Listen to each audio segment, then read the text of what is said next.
Oke, selamat sore Bang Jahen. Sore men. Kondisinya lagi dingin banget di luar, hujan deras banget. Jadi, tapi kita punya isu yang panas nih, kebetulan di meja. Ini udah jadi bahasan di mana-mana. Di warganet juga rame banget, di Twitter, di Instagram. Banyak konten-konten LPM akhir-akhir ini disambut dengan banyak banget komen. Dengan tone yang sebenarnya sama ya. Ini kita ngomongin soal PPN 12%. Nah, jadi kita tahulah bahwa ini menimbulkan polemik di mana-mana dan rasanya hampir semua orang nggak setuju PPN naik jadi 12%. Nah, bahkan kemarin itu ada petisi di mana 10.000 orang lebih mereka itu menolak PPN menjadi 12%. Dan sebenarnya nggak cuma petisi ini doang, banyak tokoh-tokoh juga yang udah menyampaikan bagaimana PPN 12% ini timingnya sangat nggak pas lah di saat kondisi perekonomian lagi lesu, Ya. terus daya beli juga menurun, kita lihat juga PHK di mana-mana. Oke, jadi lo nih Bang sebagai seorang makroekonomis dan lo juga menjadi salah seorang peneliti yang menulis Indonesia Economic Outlook, salah satu publikasinya LPM. Bagaimana pendapat lo atas kenaikan PPN menjadi 12% ini? Apakah lo setuju atau ya lo juga nggak setuju gitu dengan kenaikan PPN 12% ini? Oke, thank you men buat waktunya. Jadi sebenarnya kita kan di LPM itu bikin outlook kebetulan ya, lumayan bikin heboh dalam beberapa edisi Ya, terakhir. Dan salah satu topik yang kita angkat pada edisi sekarang adalah terkait dengan fiscal policy, salah satunya terkait dengan PPN 12%. Kenapa kami rasa ini penting untuk diangkat? Karena memang ada ketakutan dari masyarakat bahwa kebijakan ini akan membebani mereka. Ya, jadi mungkin flashback ke dalam kenapa pemerintah mengambil kebijakan ini kan ya, sehingga kita bisa tahu apakah ini benar atau salah. Ini kan muncul karena adanya undang-undang harmonisasi perpajakan kan ya, UU HHP, di mana di situ di state bahwa salah satu kebijakan yang akan berubah adalah PPN akan naik ke 11% di April 2021 dan ke 12% di 2025. Jadi sebenarnya ini udah expected Yeah. policy-nya. Udah ada Cuma undang-undang. balik ke pertanyaan MN tadi, apakah ini timingnya pas? Ya kan? Kalau kita lihat di ekonomi Indonesia di tahun 2024 khususnya, triwulan 1 kita itu sekitar 5,1 ya. Terus triwulan 2 itu 5,05, triwulan ketiga itu 4,96 kemarin rilisnya BPS. Triwulan 1, triwulan 2 itu sangat dibantu oleh faktor musiman. Triwulan 1 misalnya pemilu, ya kan, jadi Iya, pemerintah betul. spending banyak sehingga Spanduk ekonominya dan lain-lain. sedikit terbantu. Triwulan kedua itu ada periode Ramadan dan puasa. Lebaran, Ya, jadi faktor eksternal lah yang membuat ekonomi kita slightly baik. Tapi dalam triwulan 2 ketiga, kalau dalam terminologi kan sebenarnya udah resesi karena turun untuk pertumbuhan ekonominya. Saya kalau ditanya, benar nggak kebijakan ini secara aturan ini bisa diperdebatkan ya karena kan secara undang-undang harus naik, tapi secara kepatutan ini yang menjadi concern kan. Jadi makanya di media sosial banyak yang men-cite ataupun merefer ke kajian LPM karena orang juga bertanya-tanya ini apa sih urgensinya dan apa implikasi terhadap kebijakan ini.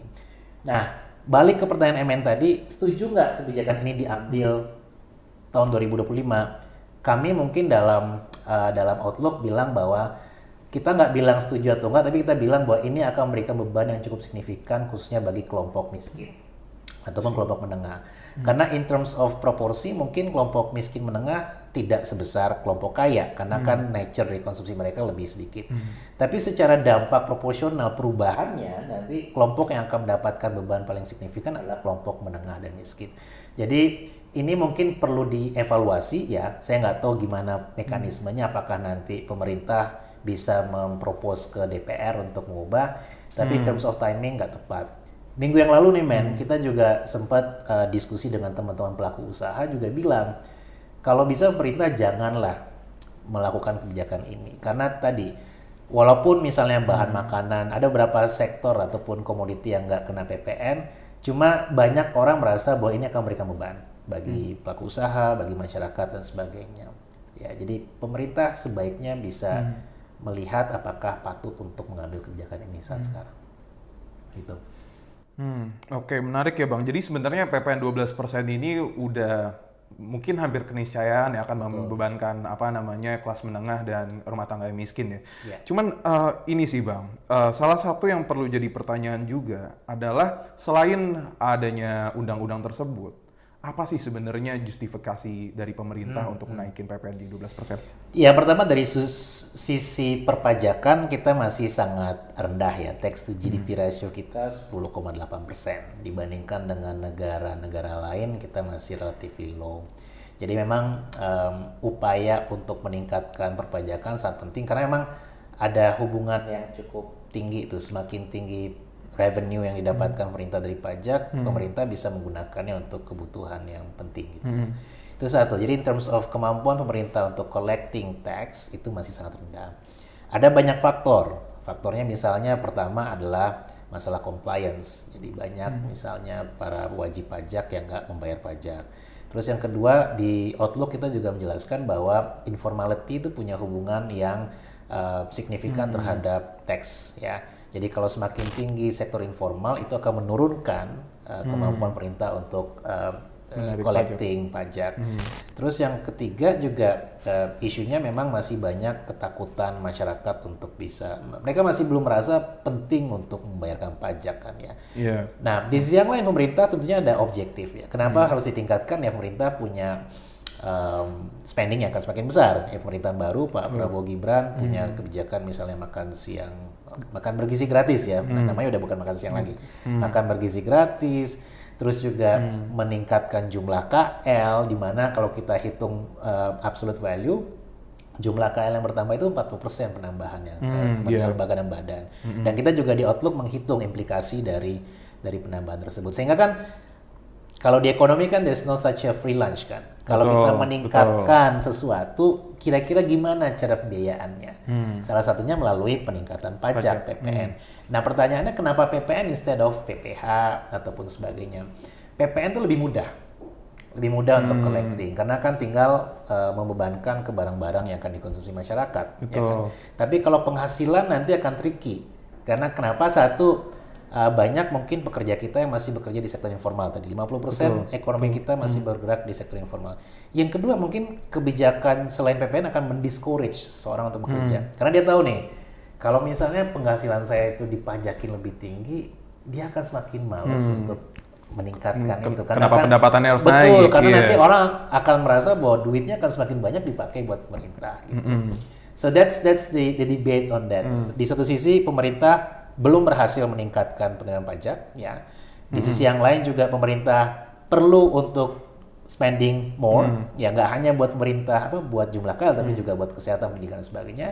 Dan di sisi yang lain apa pilihan kebijakan yang paling visible diambil? Ya salah satunya dengan PPN. In terms of PPN kita kalau naik nih ke 12%, kita akan termasuk yang paling tinggi di Asia Tenggara, even dibandingkan dengan Singapura. And then during this period, misalnya tadi ekonomi kita belum membaik, mungkin akan menjadi salah satu beban bagi masyarakat, bagi produsen ketika mereka harus mendapatkan additional bukan 1% loh kenaikannya, tapi 9% kenaikan dari 11 ke 12%. Dan kita menghitung memang ada dampak yang cukup signifikan in terms of proporsi dari spending yang terjadi ketika adanya kenaikan PPN gitu. Jadi dilema inilah yang menjadi salah satu hal yang perlu dipikirkan pemerintah, apakah ini masih bisa dipospon karena timingnya mungkin belum pas gitu. Oke Bang, ini kita roll back dulu dikit karena terkait dengan UU harmonisasi peraturan perpajakan ini kan sebenarnya udah dari 2021 ya Bang. Dan sebenarnya kita udah mengalami kenaikan pajak PPN pertama kali kita dalam sejarah ya, di mana PPN itu pertama kali tahun 83, kita baru pertama kali mengalami kenaikan itu pada tahun 2021. Betul. Nah, sebenarnya ada nggak sih Bang evaluasi dari penerapan kenaikan 10% tersebut ya, dari 10% ke 11%. Ada nggak Bang? Jadi kalau kita lihat memang in terms of who benefits atau siapa yang worse off, better off, kelihatan dari data Susenas yang ada di Outlook. Kelompok kaya memang proporsinya akan semakin meningkat, which is reasonable karena kan kelompok kaya akan punya spending lebih tinggi. Jadi ketika barang yang mereka konsumsi yang terkena PPN, tentunya sharing dari spending mereka akan lebih besar nantinya, khususnya buat bayarin kenaikan PPN. Kelompok miskin nggak sebesar kaya. Jadi ini kan faktor dari proporsi pengeluaran. Cuma dampak kenaikannya siapa yang worse off, gitu kan? Bagi orang kaya itu proporsi dari kenaikan PPN kalau nggak salah sekitar 5%-an. Ini correct me if I'm wrong, nanti saya lupa ini cek angkanya. Tapi buat kelompok miskin dan menengah itu hampir berapa 4 atau 5 gitu. Jadi cukup signifikan kenaikan yang dirasakan oleh kelompok menengah dan miskin karena adanya kenaikan PPN.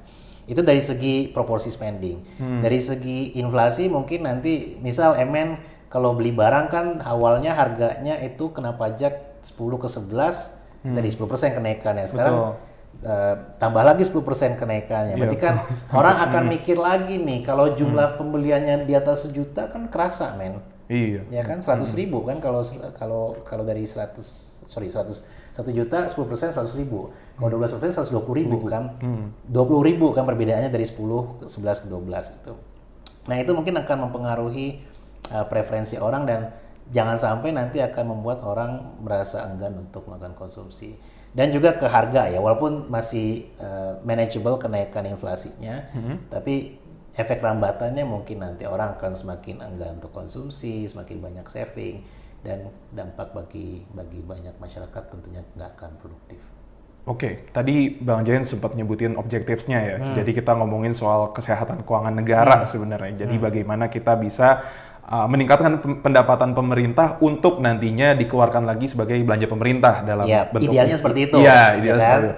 Oke, sekarang pertanyaannya adalah dengan segala jenis caveat ya, atau warning lah terkait dengan peningkatan PPN, dengan mempertimbangkan kondisi perekonomian saat ini dan mungkin setahun ke depan juga, kira-kira menaikkan PPN 12% itu bisa nggak bisa membantu pemerintah mencapai objektifnya? Kalau hanya dari PPN aja mungkin enggak ya, karena kan tadi di satu sisi mungkin di dalam outlook kita bilang bahwa VVA ratio, jadi optimalisasi dalam peningkatan pajak PPN itu belum optimal. Jadi proporsinya kepada PDB itu 3%. Ya, proporsinya terhadap jumlah pajak pun paling sekitar 30%. Memang yang paling besar itu PPH ya, PPH sama PPH badan. Jadi memang apakah ini akan menyelesaikan semua masalah tadi? I don't think so. Pemerintah tetap wajib untuk menyelesaikan masalah tax yang sudah sangat kronik ya, sangat bermasalah. Pertama tadi, informality terlalu tinggi, jadi sulit bagi pemerintah ataupun petugas pajak misalnya untuk meningkatkan itu.